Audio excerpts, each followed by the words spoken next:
On tonight's episode of Talkin Thrones, we talk about episode 2 of season 1 of the hit show, that being the Kingsroad. Pat, any thoughts going in? Hey, it sounds like an ice cream flavor, so maybe a swirl of blood, sweat, and tears and some direwolf chunks here on Talkin TV podcast. Oh, man. Already off to a great start. Talkin Thrones, people. Episode 2.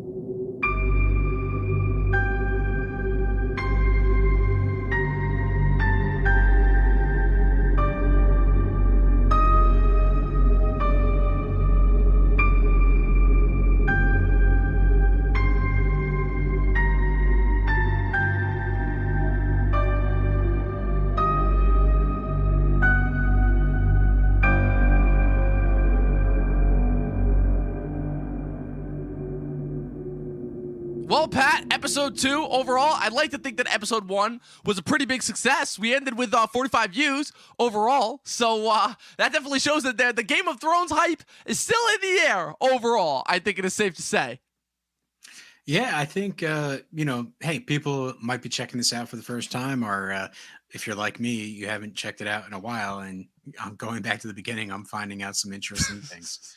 I'll tell you Maybe not as illustrious as you previously remember, but myself as a diehard book reader, I'm I got everything that I wanted and more from this first season. And then as time went on, not so much overall. But people, once again, welcome to the next episode of Talkin Thrones. As you can see in the title below, we were talking about episode 2 of season 1, The Kingsroad. Directed, this is ironically enough, Tim Van Patten, who was a guy who was known for directing vast swaths of some of the best HBO shows ever. This was the second and final episode that he directed for the entire show. I just realized that I wanted to bring that up. Obviously, that he also directed last week's episode, the premiere, as well. This episode was also written by David Benioff and D.B. Weiss in the first of their many, many episodes that they wrote for this show overall. And obviously, to kind of build off of your joke for the beginning, I feel like this episode fits, kind of kickstarts a lot of trends, if you will, right? It kind of kickstarts the trend of really not a lot actually happening in the seasons until the second episode, but also it kicks off just a lot. I feel like a lot of specific events and things that are referenced in the last couple seasons of the show when they get to the whole point of every other sentence out of the characters' mouths is a member-berry statement. And I feel like that specifically starts with this episode. This episode for me was definitely a lot better than the first episode. Last week we had the article of the week and they said, first 6 episodes pretty boring. To a certain degree, that's what they said. They said they were slower and whatnot. But this episode, it was definitely much different from the previous first episode of the series. And I think it has to do with the fact that the different factions are playing off of each other more. So we get to see, the Lannisters basically fighting with the Starks. And, by the end of it, we're seeing Cersei in the full cruelty that she's capable of. Yeah, absolutely. It's the beginning of, I feel like this is, it's kind of the thing of where I've done this kind of cross-examination, not just with Game of Thrones, but with a lot of HBO shows as well, which is certain episodes will feel like the certain sect of that story, right? As far as kind of encapsulating the perfect television experience, where you'll be first episode setup, second episode, that's usually where things will really get going, right? Depending on the amount of episodes, right? Obviously, if it's a 10-episode season, right, episodes 5 or 6, obviously that feels like the midpoint. If it's a 13-episode season, usually episode 7 is around the midpoint that feels like the middle of the story.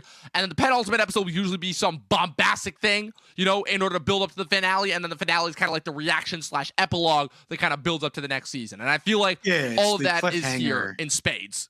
Yeah, usually the last episode of the season is sort of the direction in which the show is going to go. It's the mystery of, this character's doing this and that character's doing this. And so what happens? That's what you're going to be thinking about all summer. Or whatever the time frame was for these episodes. All summer and all winter long into the next spring while you dream of spring until Game of Thrones inevitably brings winters back. But yeah, no, what's it called? Yes, 2 in particular that I can think of that do that really well. I really like the season 4 finale, which is obviously Tyrion murdering his father and then spiriting off to Pentos, and then Arya also going on her own journey. What's it called? Season 6 also obviously with Cersei committing an act of domestic terrorism in King's Landing and just blowing up the Sept, murdering thousands of people, and now she's the next queen. You're like, wow. And then Daenerys finally like starts making her way towards Westeros. I'm like, wow. How do we come back from that after Cersei like makes her mark there? We're shaping up for war there. Dom, we'll get to that in good time. It's going to be a slow burn until we get to those moments. But to say I'll agree the with least. you.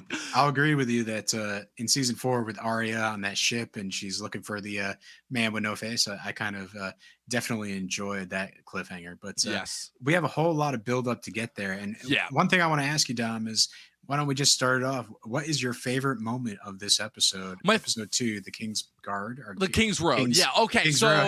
That's tricky because again, there's a lot of stuff in here, right? I mean, I talked about it, right? The first season, more than any of the other future seasons that obviously would still be adapted from the books, is the best adaptation of the book. They like T for T gets almost everything that happened in the books pretty much down pat, with like a few exceptions and added scenes, and that's really it. So like obviously seeing this episode as the continuation from the first episode, me as the diehard book reader was like, oh shit, they're really getting like everything right. So I mean, if I gotta go with my one, it's between two moments. One that was pulled directly from the books, one that was an add-on. Sort of. I gotta remember correctly, specifically. What's it called? The first moment being obviously when Arya and Nymeria tag team on Joffrey, kind of. It's not exactly how that happens, but it's still awesome when it does happen, when she hits him with the sword and then Nymeria attacks him. Already the first indication of like what a little shit Joffrey is just in general. And then obviously the build up to this, obviously the setup in the beginning when Tyrion slaps him. In the book, I think he only slaps him once, but in the show, they just went all in. And they was like, yeah, just hit him as many times as you want. And he ended up hitting him 3 times, but I wouldn't be surprised if like he ended up doing like 7 times in like rehearsal and during the actual takes and something like that. So those are easily my 2 favorite moments from this episode. Yeah, I would say that Joffrey really makes his presence known. And I think they do a good job of making him sort of the whiny prince that basically has some sort of power issues. Like he thinks, because I'm a prince, I get to do this. But in the opening scene with Tyrion, when he gets slapped and it's like, you will go and you will grovel to the Starks and you will do this. Basically, Tyrion's telling him, you're going to do that because politically that's what we need to happen. Right. Like, the fact that there's a plot going on, that his siblings, Tyrion's, brother and sister are a part of, like everything needs to appear as normal. Like not going and groveling basically opens up suspicions. And so the whole slapping and the fact that Tyrion probably has always wanted to do this. Oh, and yeah. This is a moment in which he can get away with it because Absolutely. If Joffrey doesn't do it, then that's going to reveal the Lannisters had something to do with Bran's fall. Right. And I think the best line, and this is where I was going with this, the best line of this episode is when Joffrey goes, I can't stand the whining of women. And then he gets slapped. And starts whining.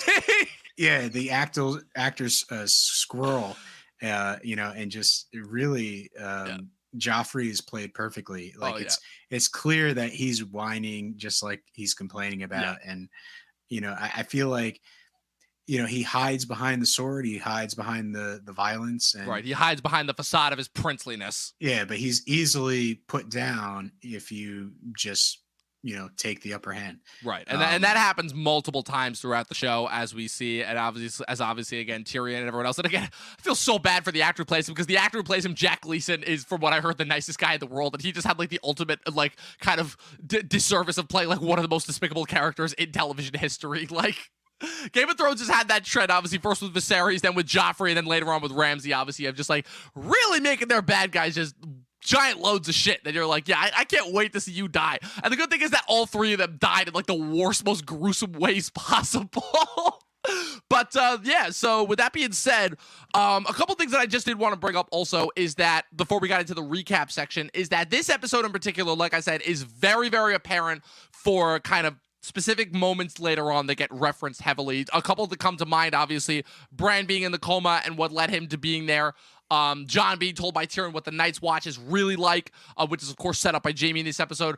Cersei informing us of Robert's aborted child. Jorah Mormont telling Viserys why he was banished. And also Robert and Ned's conversation about Daenerys and what would happen if the Dothraki crossed the Narrow Sea. All of that is very forthcoming, particularly once the later seasons come around, because like I remember when season 7 was on the air, And one of the biggest things, obviously, circulating around the internet was the fact that it's like, yeah, basically everything that Robert Baratheon said about what would happen if the Dothraki crossed the Narrow Sea came true, essentially. Like, once Daenerys invaded, it's like what the Westerosis and the Dothraki are trained in different forms of combat to the point where it's like the Westerosi literally can't fight against them.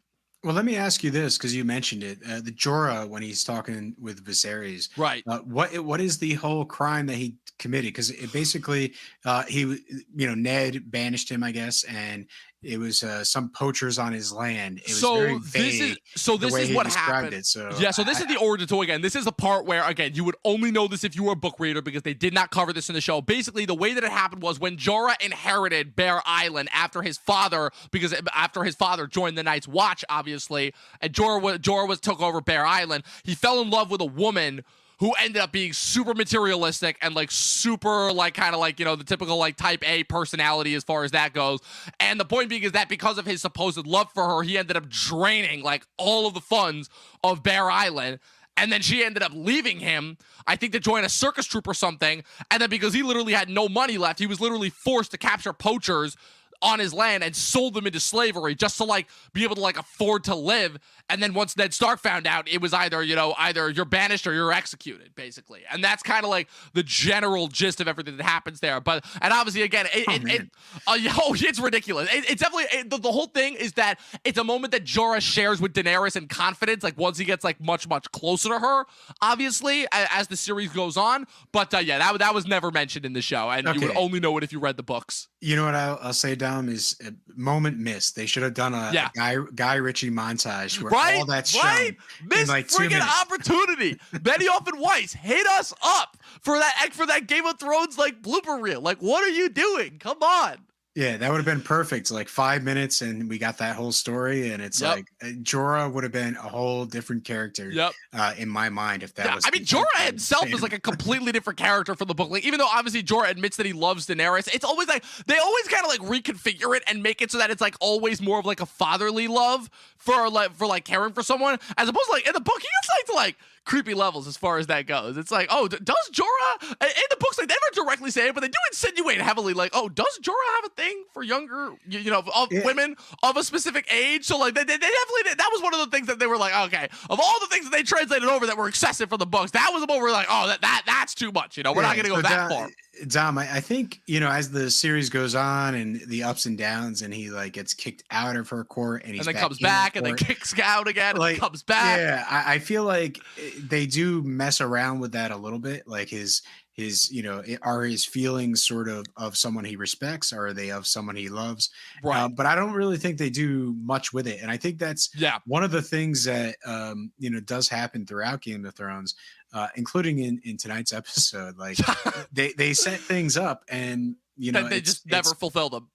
Yeah, well, it's more they don't necessarily handle them perfectly, and it's there, but it's very subtextual, and you can read into it, or you could just sort of gloss over it, and that's not really what you're there for.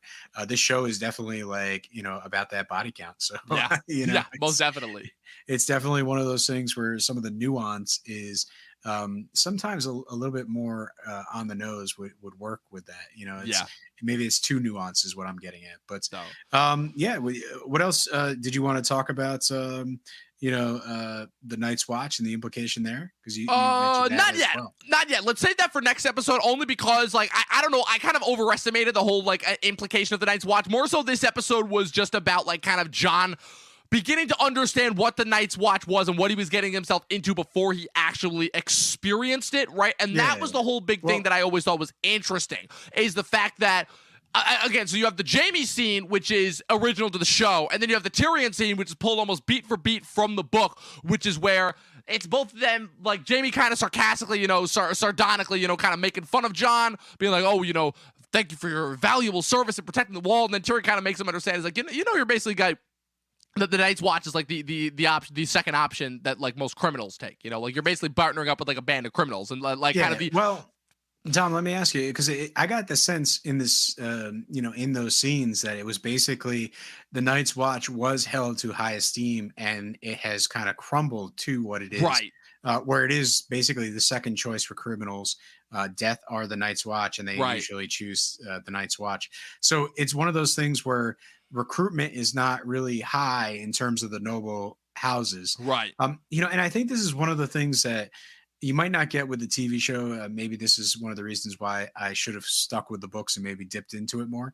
But the world building seems very, like, now that I'm watching it a second time, I can sort of see that, because of the rebellion, that Robert had, and he, they slayed the Mad King. Basically, a lot of the things that happen in this series is solely because things are not the way they were meant to be. Right. Which again is kind of part of the reason as to what Martin is getting at with the books. Is a large part of the fact is we have these expectations for the kind of the way that these fantasy stories are supposed to go. I literally just rewatched Two Towers last night, and Game of Thrones is all about just showing, this is what happens when things that are supposed to be a certain way do not go a certain way, and kind of fall out from that. But basically, the rebellion happens, and there's a new king, and the kingdoms are loosely held together, and so the Night's Watch is no longer basically properly maintained, right? And people aren't really joining from the noble families because they're off kind of controlling their dominions and really getting what they got from basically this changeover of power. And Robert, I get the sense in these first two episodes is not exactly the greatest king. The most hands-on king, ever. As he is referenced directly in later seasons, Barristan Selby directly says, Robert, he was a great warrior. He was a terrible king. And the Tywin Lannister, when he comes in taking shot after shot, literally being like, you have been a glorified bodyguard for two kings. What a madman, what a drunk. I'm like, oh, wow. Good to know that, like, Robert's knowledge of, like, everyone's low opinion of him was completely 100% justified. I don't know how that's supposed to make us feel about him as a character, especially since we know, obviously, how close Ned Stark is to him. But with that being said, I definitely think we should get into the recap of what actually happened in this episode. Let's talk about it, because basically, I think we sort of covered the opening, right? Because pretty much, which is opening scene, Weiss Dothraki. You see the Dothraki marching towards their homeland. You see Daenerys obviously on a horse, clearly still dealing with the after effects of her wedding, and Jorah trying to console her and not doing a good job of it, and of course helping her off. And then he has a little run-in with Viserys, where Viserys kind of like asks him, asks him to remind him like why he was banished, and he does the vague thing with the poachers, and then Viserys is like, oh, that'll never happen under my rule. I don't know exactly what that says about Viserys. I mean, we already know that Viserys is, like, again, peak of just like human, like, civility, and proper etiquette as far as that goes. Yeah, but he's there's something off with Viserys, and I think that's what the complexity of this scene. Basically, he's a one-tracked mind, not really making sense, in terms of some of the things that he's saying, and we're still, treading water with Jorah. We don't really know who he is. We just get this sense that he's someone honorable, someone that's trying to help Dany. And, I think that's about it. We don't really know his past. His past is a little bit mixed. And really, I don't know if much else happens in this episode with him. He's sort of there. And at this point, if I was watching the show for the first time, I would be interested in, like, how is this going to develop, right? And then after that, we go to the Tyrion scene, which leads into one of the best scenes. Joffrey doesn't go immediately and grovel in front of the Starks. It basically is Cersei, and this happens after Tyrion leaves and goes to breakfast, and he finds Cersei and Jaime and Tom and Marcella. It's pretty much like Tyrion understands what happened. He knows exactly what happened. His siblings had something to do with this. And I don't know if, like, because this is a couple days later from the fall. If I actually did a little bit of reading on the Wikipedia, supposedly it's a month after the fall. I think there is a line there. It's like, oh, it's been a month or something. Yeah, something like that. The opening time frames are very all over the place. That's why I always was pissed when the seventh season was like, oh, they're teleporting all over the place. I'm like, did you watch the first season? A month or a year or like something like a year will literally pass at like a scene, Yeah, true. So it's you shouldn't really expect to Yeah. have this continuity. I think they hide it pretty well here, but for the most part, it's just like a throwaway line, and they get into it. But Cersei has this really gripping moment where she's Yeah. talking about one of her sons, and they made a point of it being sort of the black haired child, Yes. and he succumbed to the fever, like wink, wink, the same fever that John Aaron succumbed to. Yeah, right. So How it's convenient that everyone that the Lannisters want to go away just goes away like that. yeah, it's like check one off for the body count there. It's like you know, Off-screen death though, so it doesn't count. yeah, I It's guess, a story in the past. So, but the main thing is there's the subtext here that she's basically telling this heartfelt story about losing one's child and sort of relating it to Bran, and like basically telling her you have to let go. Uh, Cersei is hoping that she can emotionally get Lady Stark to sort of, maybe pull the plugs in modern medical terms and sort of let him go. And clearly that's not going to happen. But like that's really the subtext of this wow. scene. That's just added so much more. That's insane, honestly. Especially because this scene too is another scene that's original to the show. This scene was not in the book, so I think that's crazy. That I didn't even think about it like that. There's so many layers in the scene, and it's the other thing is from later on we understand that the plot, I guess, between like Jamie and Cersei is like they're gonna have a child and pretend it's Robert's, and then like they're gonna be that's going to be the next king, and that's pretty much what Joffrey is, right? Right. And we so the idea here in this early scene is the idea that Robert probably had a really good wedding night, and the first child was born, and then Cersei had to basically, get rid of him for reasons that obviously will come up later on, obviously, but also because of Robert's, besides Robert's vast infidelity, but surprising that was not the reason for why she did that. So we move on to a couple scenes involving Jon. Jamie's sarcastically congratulating Jon on joining the Night's Watch, kind of kicking off the scene that Tyrion will later fulfill on. And then he goes and he gives, in a very, very important scene that comes up later on, he gifts Arya her iconic sword Needle, which of course leads to another iconic line that is used throughout the series, Arya's infamous stick up with the pointy end. He then tries to say goodbye to Bran, only to be told to go away by Catelyn, because Catelyn once again shows just how much she disdains Jon here, obviously, rather unfairly so, obviously, given Jon's actual origin, but again, Cat has no knowledge of that.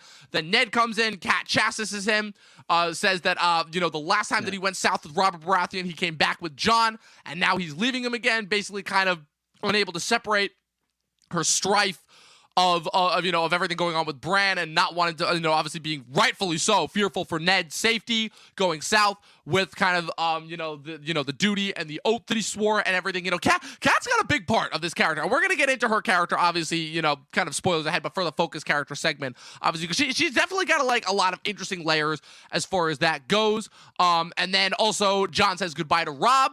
Unfortunately, in this instance, obviously the last time that he would ever see both Catelyn and Robb, and obviously Ned, unfortunately.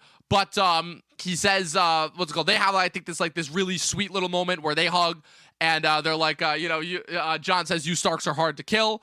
And then something else about Snows. And it just, I don't know, it doesn't obviously have any lasting impact, because obviously, Jon references this moment in the opening of season 4, as referencing the last time that he saw Robb after Robb's untimely death at the Red Wedding. But I don't know, there's this really sweet moment between them, obviously, and the fact that I think it's kind of cool, this dynamic where this could have so easily been a rivalry where Jon has every single reason in the world to despise Robb.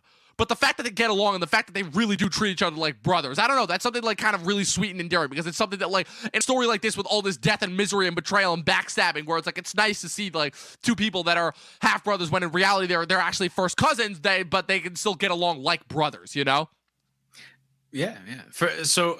Just to sort of move the recap along, I think pretty much the only other things that really happen that we haven't touched on are really Daenerys, and basically what is she going to do with Khal Drogo?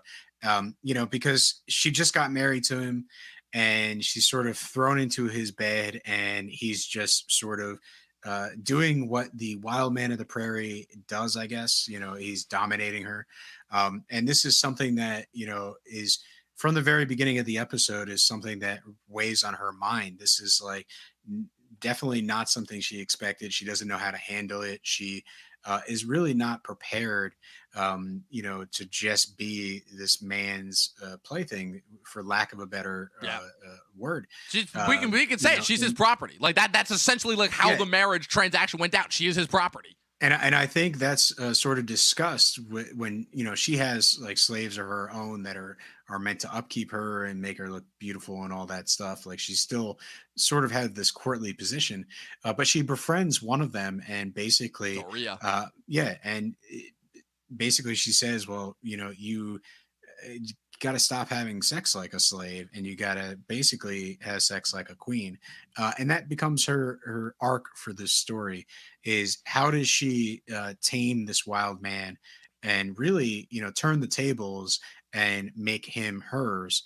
And, it's very short lived storyline. I think there's only like 2 scenes throughout the remainder of this episode, but that's what happens is she spends some time with this slave, kind of role playing in bed, and basically when it comes to the next time that Khal Drogo enters the bedchamber, she basically gets some confidence, confronts him, and basically does end up turning the tables. Yes. And I think this basically, the way that Daenerys starts off in this show is really rock bottom, and she gets there really quick. And then this whole, she's dealing with these problems, and no matter how drastic and sort of in deep she is in terms of struggling to get out, basically she does find a way to get control of the situation. And that's what we're going to see going forward with her character. And then absolutely. Dom, what's sort of the last thing? Really only 3 more major scenes, obviously, that are kind of like resolutions wrap up to the stories. Obviously, it's all dealing with Joffrey and the first thing is obviously Jon's meeting with Jon and Tyrion meeting up, where basically Jon sees the prisoners being brought to him, and Tyrion's like, "Oh, you're brave new brothers in arms," and he's like, "You're a smart boy. Come on, you got to know what the Night's Watch is." Like literally right before they arrive at the wall. Jon's last scene in this episode is him arriving at the wall. But also one other quick scene is when they're first departing Winterfell. With his last scene with Ned, he asks Ned what his mother was like, and Ned obviously unfortunately says, "The next time we see each other, we'll talk about your mother," which unfortunately never comes. Catelyn, continuing to grieve over Bran, is attacked by an assassin who sets a fire as a distraction. And of course uses the dagger made of Valyrian steel in order to attempt to assassinate Bran. Catelyn does her best to protect him, but at the end, the assassin is killed by Bran's direwolf Summer.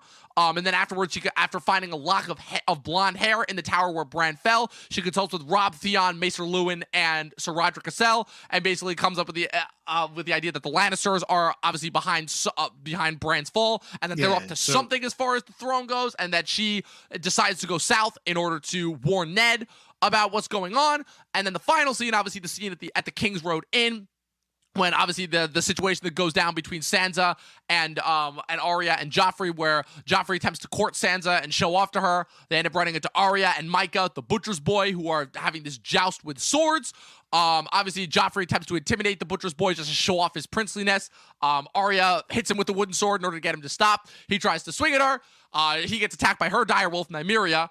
They run. She takes his sword, throws it into the river. They run into the woods. She knows that the direwolf is going to get killed if it gets caught by the Lannisters. She has him run off. Ned finds her, but she's brought before the queen.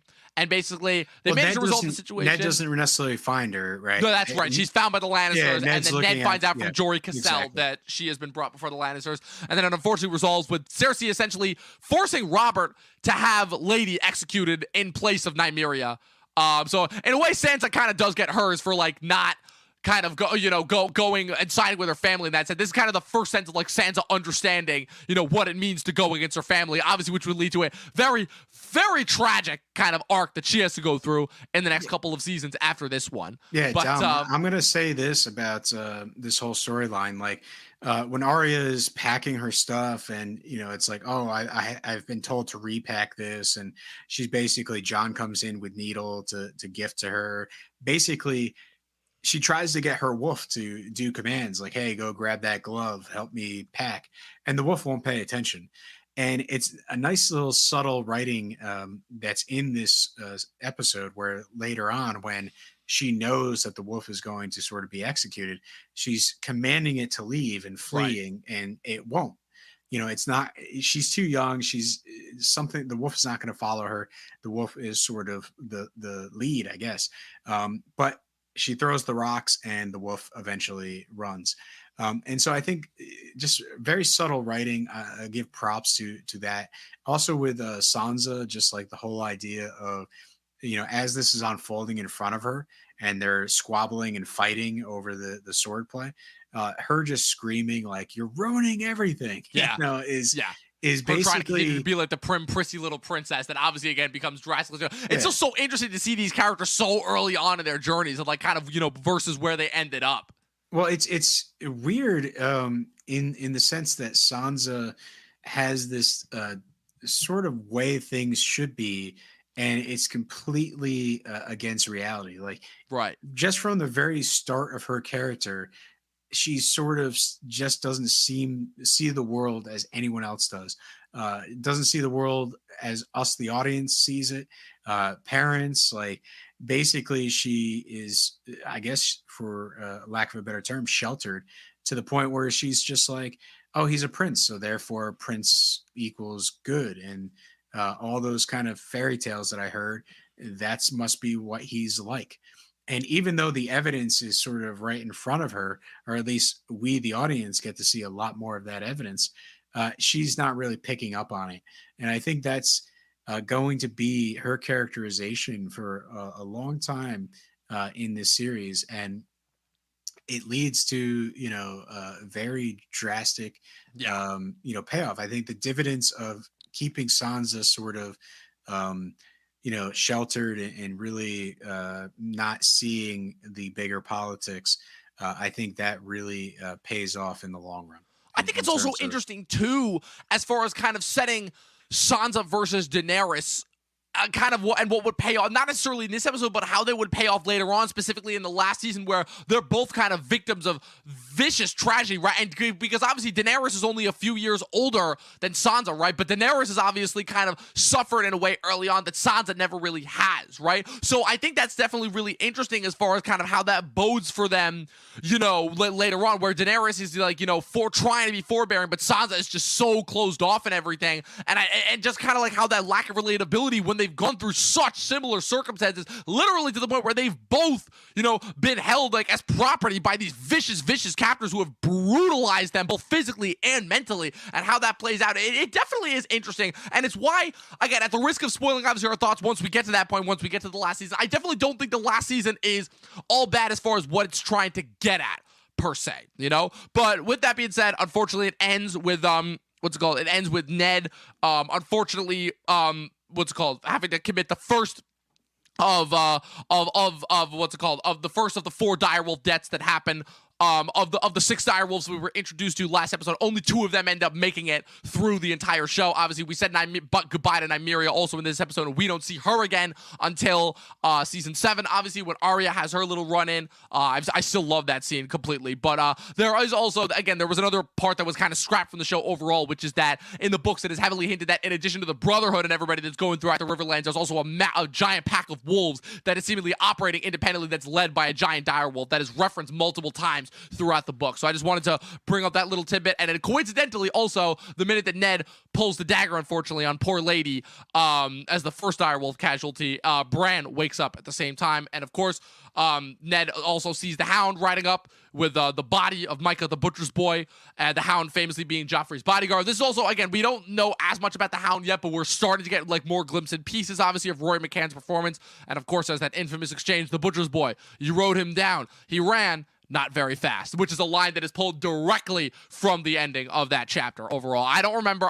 If I'm remembering correctly, I think that was Ned's perspective chapter that they did that from. yeah. So What I will say about the Butcher's Boy versus, what happened to Arya and Sansa, like basically you have these nobles and lords, and they have this weird sort of sense of justice.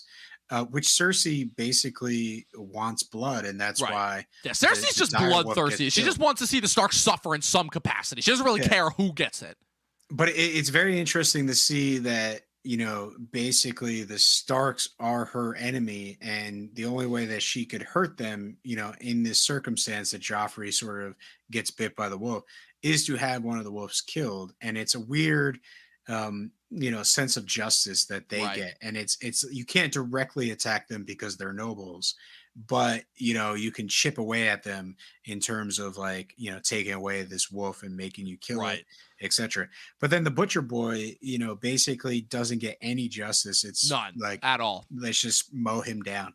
And so there is this dichotomy of different social classes, and we get to really see that here and reflect, on like, oh wait, this is sort of somewhat the way humanity seems to be. It's not always great.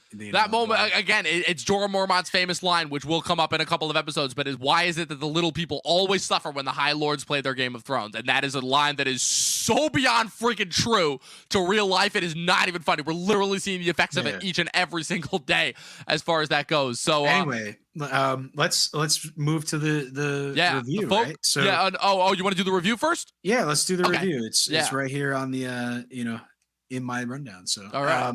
So basically I read a couple of reviews, and a lot of them seem to be like recaps, like we just sort of discussed our favorite points, and but point by point. And I love the subheading here too. Direwolves attack Lannister scheming Daenerys taught how to ride more than a horse. Wow.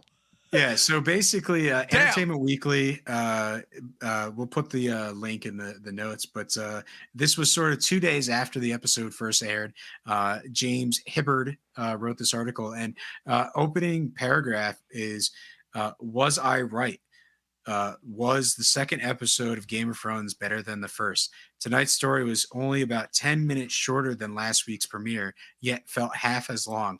With the heavy lifting of introducing the rival families out of the way, the producers started having fun with these characters and playing them off each other. It is known. So I definitely felt like this episode, the pacing was fantastic and increased. And I agree with this particular reviewer, James. So you definitely agree? Yeah, like absolutely. It's again, I'm not gonna say I hate the premiere, obviously, but again, like I'm a book reader, so obviously I'm gonna come into it with the perspective different than most people. But like I'll be the first person to admit that just from a pacing standpoint, this is when the show to me kicks into high gear. And like again, it's part of the bingeability of the show is the fact that each of the episodes are pieced and paced as the next part in the story. So even though again certain criticisms they don't necessarily work as individual pieces, because this story is told so well over the course of these 10 episodes, like really taking the idea of serialized storytelling and upping it to the next level. I definitely think that, obviously, again, I think the pacing for this specific episode works as well, obviously, but like it's more so to me, again, it's just another piece of the puzzle until we get to the end. I think one of the biggest differences between the first episode and this one is predictability. So yes, in the first episode, introducing Bran climbing on the castle and Lady Stark basically just shouting at him, like, don't do that, you're going to die. Yeah. It's like instant setup. It's like, we know what's going to happen after that. Yeah. If you basically have studied any form of storytelling or seen enough stories in films or read books, like, that's a perfect setup for a later payoff where he falls in some fashion. And so that's where the show is going in episode 1. And you already see, a lot of people, I would say, have already seen where it's going. With this episode, you can't really guess that Ned Stark is going to have to do a mercy killing with one of the wolves. It is very subtly and craftily put into other scenes that are developing characters. And then suddenly, the kids kind of fight and they're brought, in front of Robert, and things happen quickly.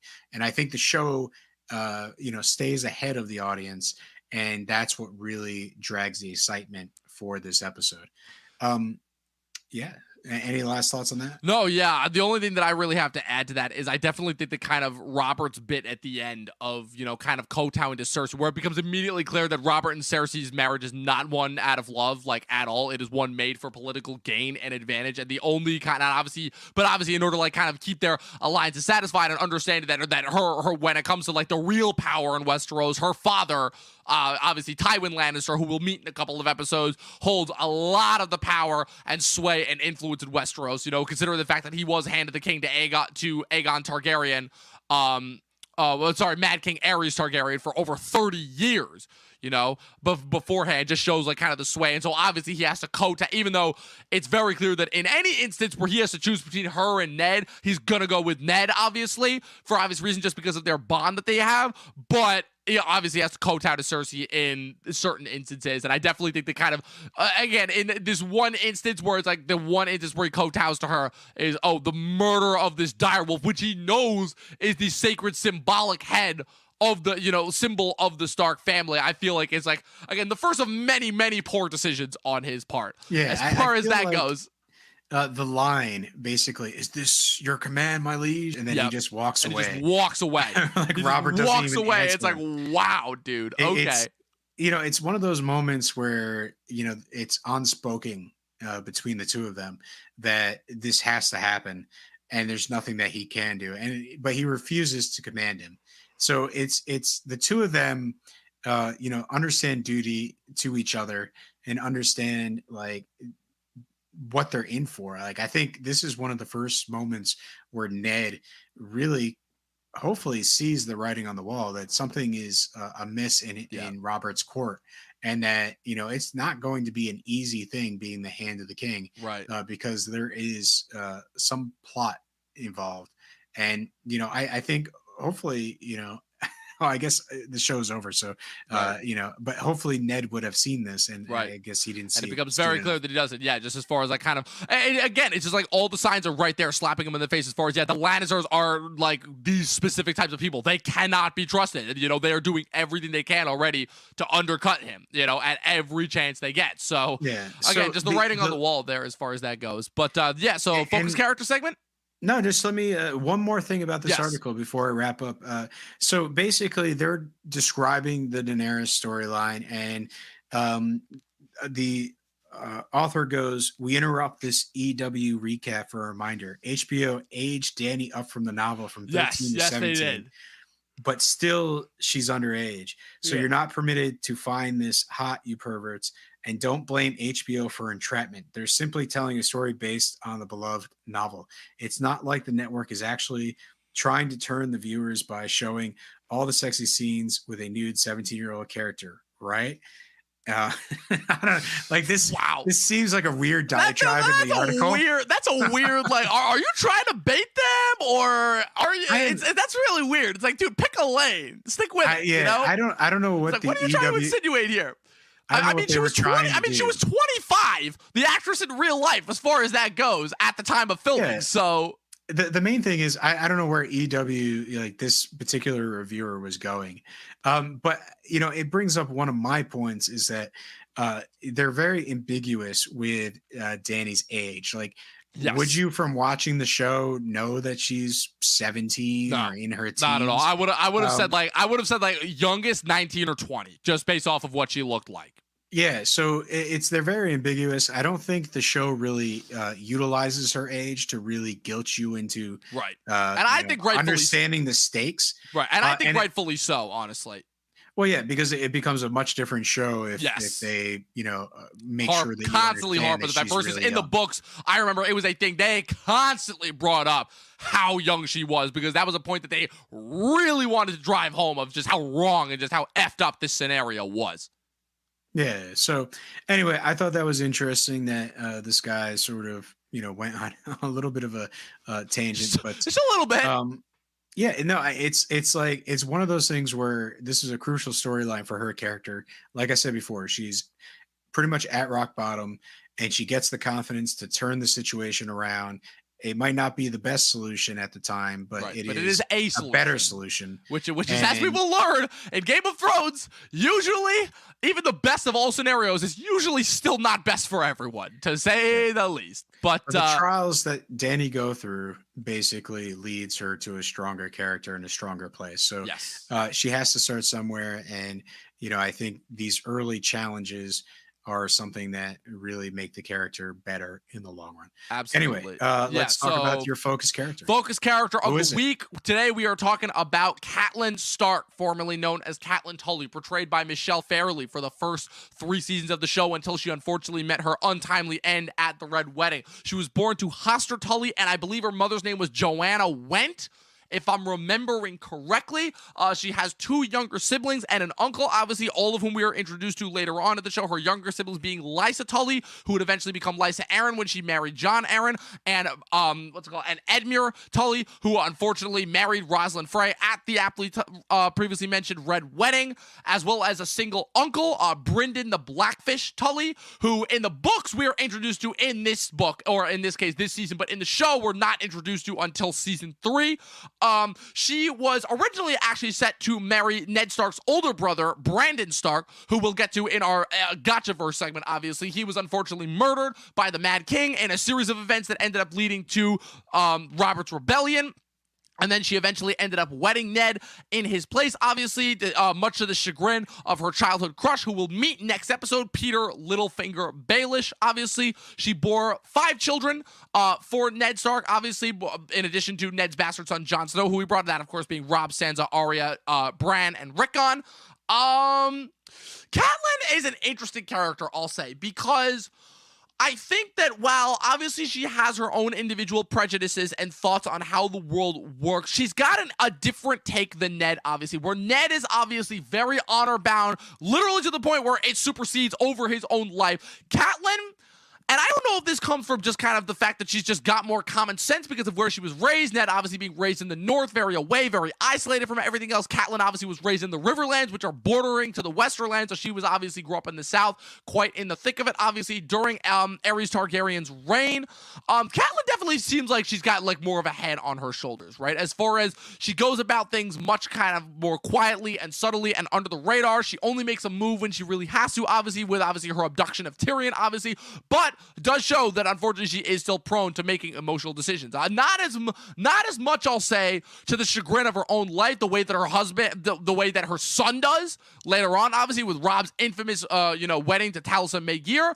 But it's definitely, I feel like, interesting, especially because she's gotten such a bad rap. I feel like mostly, maybe, possibly due to the portrayal on the show, as opposed to, like, if I remember correctly, I think she's portrayed as being much younger in the books than she is in the show. The other thing, obviously, famously to keep in mind is that she is actually still alive in the books, despite having not reappeared on the show since her death at the end of season 3, which is that she is brought in the books. She is brought back by Beric Dondarrion as Lady Stoneheart, through the Red Priestess fire, whatever, and is now leading the Brotherhood Without Banners.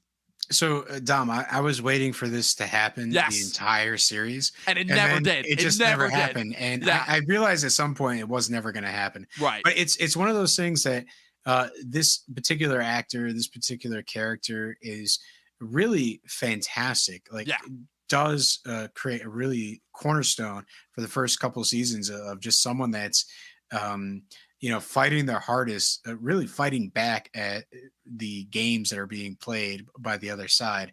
And she's, ruthless, but she's, has the right to be, she's really defending her family and pushing back.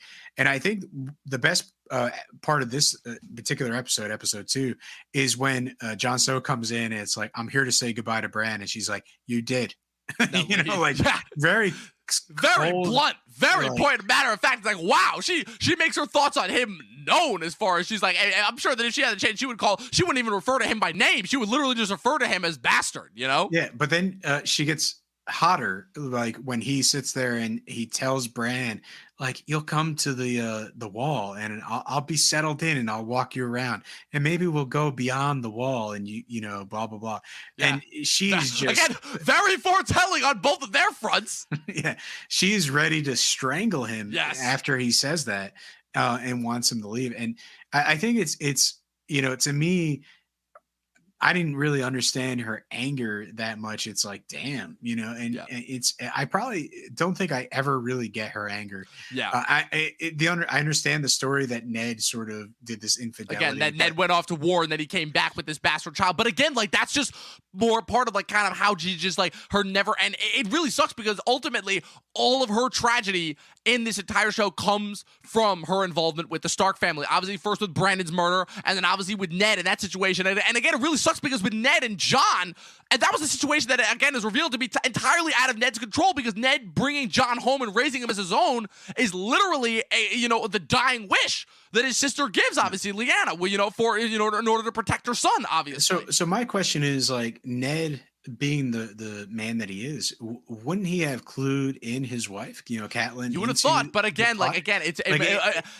the only thing that I can really say in order to answer that is that it was definitely probably a Starks only thing, right? And it was just a fact of where nobody could know, because if Robert ever found out that Jon would have been dead quicker than you would have snapped your fingers, because again, just because of how much Robert hated the Targaryens, and any remainder of them would have been like, no. So it's like, even if he could have clued her in any way, shape, or form, again, would have been more detrimental to Jon, because again, it's a matter of putting up with abuse for being a bastard or just being dead, Well, and that's kind of like the back and forth that we deal with in this world.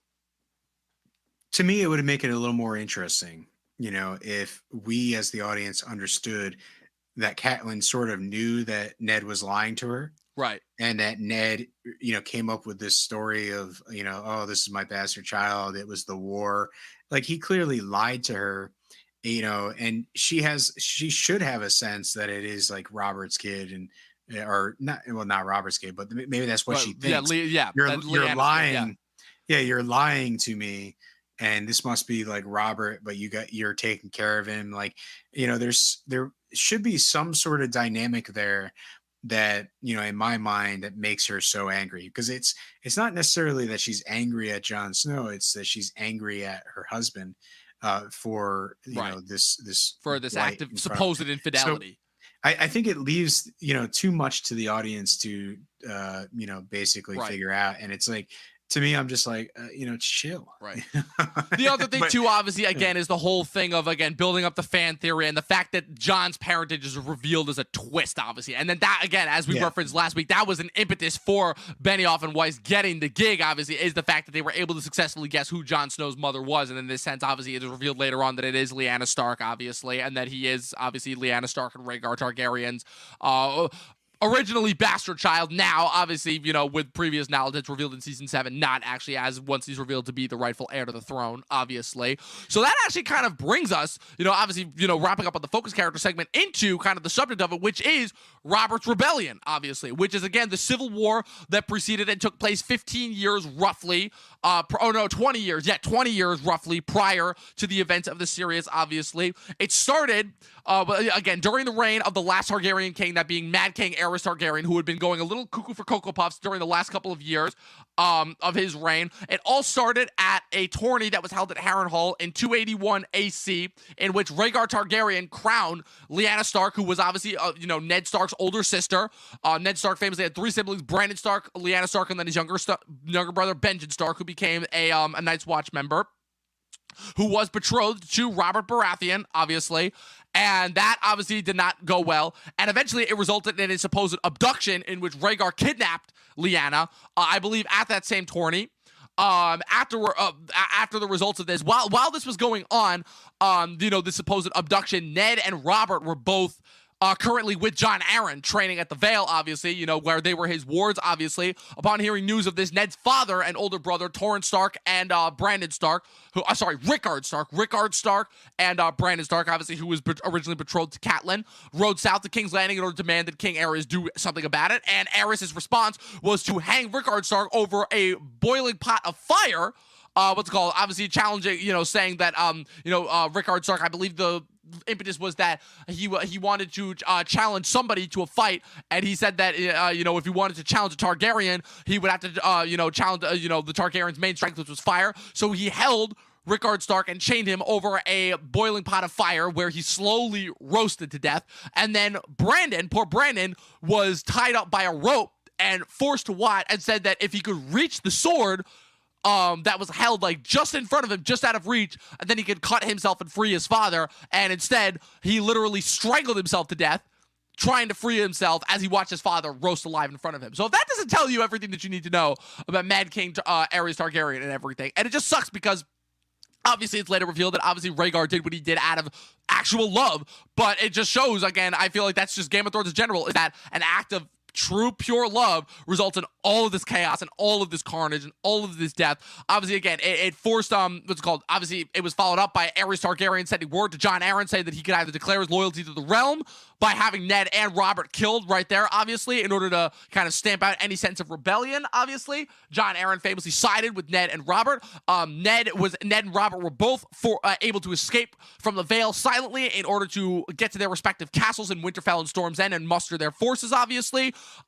Ned also rode down to Riverrun, along with Jon Arryn, where they respectively married Catelyn and Lysa Tully in order to get Hoster Tully's forces on their side. Tywin Lannister famously sat out, and Walder Frey famously sat out a majority of the fray. The Tyrells and the Martells famously fought on the side of the Targaryens. Due to obviously the Tyrells still considering themselves loyal to the realm, and the Martells being bound to the Targaryens through marriage, obviously, because Elia Martell was Rhaegar Targaryen's first wife, obviously. It eventually resulted, obviously, in the Battle of the Trident, in which Robert famously brutally defeated and killed Rhaegar in single one-on-one combat. Ned Stark then obviously got to King's Landing, obviously, but unfortunately were beaten by Tywin Lannister, who was, okay, now I gotta get my history right. So Mad King Aerys Targaryen was convinced by Grand Maester Pycelle to open the gates to the Lannisters, thinking that they would be on their side, and instead the Lannisters got to purging the city, obviously, and attacking it. Famously, Jaime Lannister then obviously committed his famous sin, for which earned him the title of Kingslayer, which is famously murdering Aerys Targaryen. Shortly before the Starks got there, he found, obviously, Jaime Lannister sitting on the Iron Throne, waiting over Mad King Aerys' dead body. Elia Martell and her two children were brutally murdered by Gregor the Mountain Clegane, the Hound's older brother, obviously. And then famously, Tywin Lannister presented the bodies of Rhaegar's children to Robert wrapped in shrouds, which disgusted both Ned Stark and Barristan Selmy, who was the last surviving member, who along with Jaime Lannister was one of the last surviving members of Aerys Kingsguard. Ned then obviously famously went south to the Tower of Joy, where he found Lyanna on her deathbed, obviously, wherein famously he had that famous fight, which we see later on in season 6 during Bran's flashback, where him and Howland Reed are famously the only survivors in their fight against Sir Arthur Dayne and the other Kingsguard members who they managed to kill. And obviously, as is revealed later on, Lyanna's dying words, "Promise me, Ned," were obviously to take care of baby Jon, who was a result of Rhaegar and Lyanna's communion. So this is a lot of information. It's a lot of information, obviously. Like Dom, I'm listening to you and I'm like, this is and half the stuff is not even told to you, even in the books. This is just like from reading off the Song of Ice and Fire wiki. So for the most part, this begs one question. Do you think, we're 2 episodes in. Yes. Do you think they have peppered in enough of this rebellion and what's happened in Westeros, to really support what's coming next? We know for sure that Robert is going to die. I've seen the episode before. I think it's pretty safe to say, just based on his health overall, before we even get into the plot of the Lannisters, he's not exactly the healthiest guy. He's 30 pounds overweight and does nothing but drink. It's either he's gonna get gout, his heart's gonna give out, or his liver's gonna explode. Because also this is what happens is he has a mysterious or a combination fever. of all three in this case. But the Lannisters like taking their foes out with fevers, but for the most part, that should be their new house slogan. Maybe that should be their house slogan. If you cross us, you're gonna get a really wicked fever that you'll never recover from. maybe it was too on the nose. Like, Yeah. Hey, we murder your foes with fevers versus a Lannister always pays their debts. And the funniest thing is that's not even their words. That's not even their words. The funniest part, their house words are "hear me roar." But they even say that in season 2. It's a common misconception that because a Lannister pays their debts, it's said so often they think it's their words, but those are not their house words. Really? Yes. Interesting. It's "hear me roar" are the Lannister house words. What was this, Katy Perry? No. Right. But anyway, for the most part, I just think it's fascinating to listen to the backstory and hear all this stuff that happened, because it basically informs like how shaky season 1 is in terms of the politics in this world. But we get thrown into it. We don't get we don't get any of this. And like I said, it's not even really that covered. That like certain specific moments are brought up throughout the books as far as their reference to things go, and throughout the show as well. But as far as like getting the complete history with like the specifics, nitty gritty, like that I only get from like, again, you're only going to get that if you are devoutly listening to every single piece of the rebellion that is brought up by every character that brings it up throughout the show, and then figuring out the timeline of yourself, So as far as kind of to answer your question, no, I don't think it's entirely necessary as far as informing the context. Because I think that how it functions is exactly how it's supposed to function, which is it's a series of events that eventually led to kind of the instability that we're experiencing right now, which will eventually lead to more instability. As far as kind of as far as what you were talking about before, as far as having our one thought process of how things should be versus seeing kind of what they've actually become. Yeah, I don't know. Last thought on this is I think now that I'm watching this a second time, I'm picking up on some of the nuances of what's happened in the past, the things that are not really shown to us that, I now know because I've seen the whole entire series. But I think they could have basically shown us a little more, peppered a little more of this backstory in there, just so that we know what's at stake up front. It's very easy for us now that it's 8 seasons done, I've seen everything, I can go and be like, this is very interesting, this is very subtle. But with a TV show, you're not necessarily going into it expecting to watch 8 seasons and then watch it again. This is such a great show that it's kind of worth watching a second time, but it's not something that everybody is going to dip back into right away. Anyway. So last section, obviously, our famous viewer comments. Again, it's going to be pretty one-sided because once again, Eric Thorpe reviews being a champ and just commenting throughout the entirety of it. But he did bring up some very valid points, I think. So his first point, seasons 4 and 6 especially have wild episode 2s. I definitely do agree. Obviously, both with the Lion and the Rose, famously being the Joffrey's wedding episode from season 4, and then Home in season 2, which famously results at the end of that famous Jon Snow coming back to life. OMG, yes, Tyrion slapping Joffrey is the best. I do agree with that.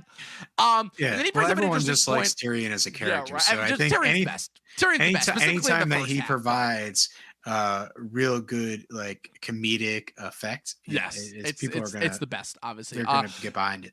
Yeah, this other comment, I think the show for the most part made the characters more noble / likable. Well, the ones that you're supposed to like at least. Haha. Yeah, I agree with that. I definitely think that, again, like every single character in the books, again, part of the likability of the books is the fact that kind of none of these characters, even the more likable ones, like they all have kind of like their shades of gray, and definitely like some other like of the lesser characters like definitely like become more and more heinous as time goes on.